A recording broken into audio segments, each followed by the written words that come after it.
রায়গঞ্জের বুকে দাঁড়িয়ে সন্ধেবেলায় চিকেন কষা, নানপুরি, লাচ্ছা পরোটা খেতে হলে তোমাদের চলে আসতে হবে সাতঘরে, যেটা রয়েছে রাসবিহারী মার্কেটের স্মার্ট ফার্নিচারের একদম অপোজিটে।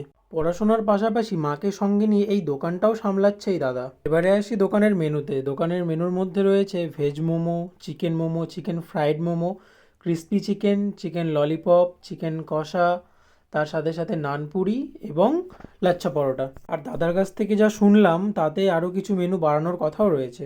এবারে খাবার কোয়ালিটির ব্যাপারে যদি বলি, প্রত্যেকটা খাবারই আমার A1 লেগেছে। মোমোর ব্যাপারে যদি বলি তাহলে মোমোর যে বাইরের কোটিংটা সেটা একদমই পাতলা এবং ভেতরের স্টাফিংটাও কিন্তু খুব টেস্টি এবং জুসি। তারপর বলতে গেলে লাচ্ছা পরোটা এবং নানপুরির মধ্যে আমার নানপুরি দিয়ে চিকেন কষাটা অসাধারণ লেগেছে। তাই বলে যে লাচ্ছা পরোটাটা খেতে ভালো নয় তা কিন্তু নয়, সেটাও কিন্তু খুব সুন্দর। তাই রায়গঞ্জের বুকের এই নতুন দোকানের খাবার দাবারের স্বাদ উপভোগ করার জন্য তোমরাও চলে এসো রাসবিহারী মার্কেটের এই সাতঘরে। আর জানিও আমায় কেমন লাগলো। দেখা হবে পরে ভিডিওতে, ততক্ষণের জন্য বাই বাই।